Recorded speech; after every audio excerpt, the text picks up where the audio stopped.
Баршаларыңызға сәлем достар. Сіздерге бүгін мен миоманы отасыз-ақ кетіруге болатын жайлы айтамын. Емнің керемет нәтижесіне 2 аптадан ақ байқасаңыз болады. Миома жатыр мойынның қабырғасында пайда болатын ісік. Миома миллиметрден сантиметрге дейін өсуі мүмкін. Оны дер кезінде анықтап емдемесе, қатерлі ісікке ұдасуы мүмкін. Дертті өз бетіңізше анықтай алмайсыз.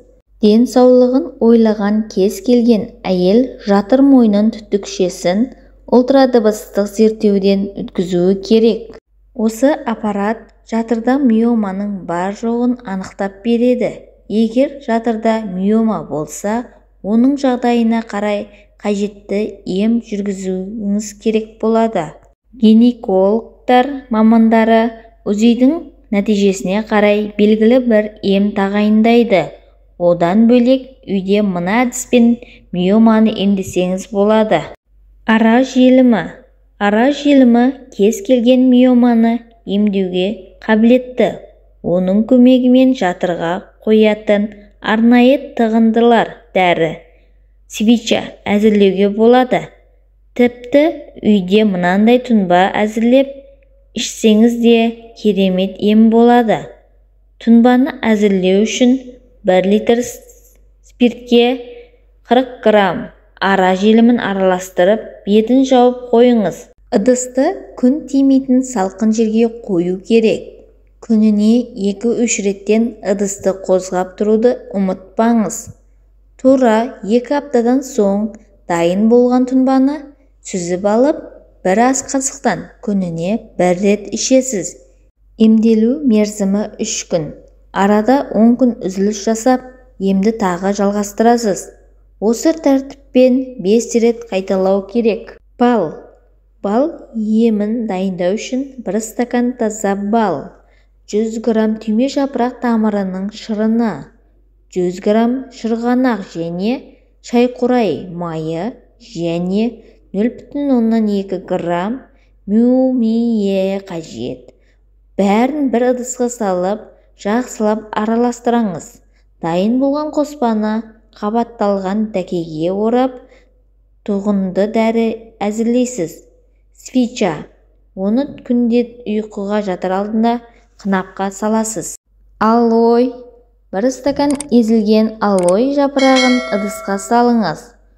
Оған 200 грамм табиғи таза бал мен 400 грамм кагор шарабын араластырыңыз. Ыдыстың қақпағын жауып, 5 тәулікке күн тимейтін жерге қойып қойыңыз. Осы уақыт өткен соң дайын болған қоспаны 3-ке бөліп жейсіз. Емді күніне 3 рет тамақтан алдын қабылдау керек. Самырсын. 1 келі сарымсынды, жарты келі орман таңқурайының тамырын, 1 келі шекер мен жарты келі ара балын кеңдеу емал ыдысқа салып араластырасыз. Ыдыстың бетін жауып, тура 2 тәулікке тұндырып қойып, 8 сағаттан соң ыдысты отта ыстық суға салып, булап қоясыз. Дайын болған қоспаны ыстық судан алып, салқындатасыз. Дайын болған емдік шәрбатты 1 ас қасықтан күніне 3 рет ішіңіз. Енді тамақтарудан жарты сағат бұрын қабылдау керек. Емнің керемет нәтижесін 2 аптадан ақ байқасаңыз болады. Мумия. Мумия біздің өмірімізде кездесетін кез келген дерттің дауасы. Оған қоса миоманы да емдеуге қабілетті. Ем үшін 2-3 грамм мумияны 100 мл суға араластырып, қынапқа шашасыз. Ал тығынды дәрі үшін 3 грамм мумияны 100 мл сумен араластырып, дәрі жасайсыз. Оны қабатталған дәкеге орап, қынапқа саласыз. Енді түнде ұйқыға жатар алдында жүргізу керек. Мумиеден дайындалған тұнбаны ішке қабылдауға да болады. Ол үшін 40 грамм мумияны 250 мл суға араластырып, бетін жауып қойыңыз. Тура 10 тәуліктен соң дайын болған тұнбаны дәрі ретінде 5 күнге бөліп ішіңіз. Бұл емді әрбір әйел жасау керек. 1. Таңертең ұйқыдан тұрған соң аш қарынға жарты стакан картоп шырынын ішіңіз. Емделу мерзімі 6 ай. 2.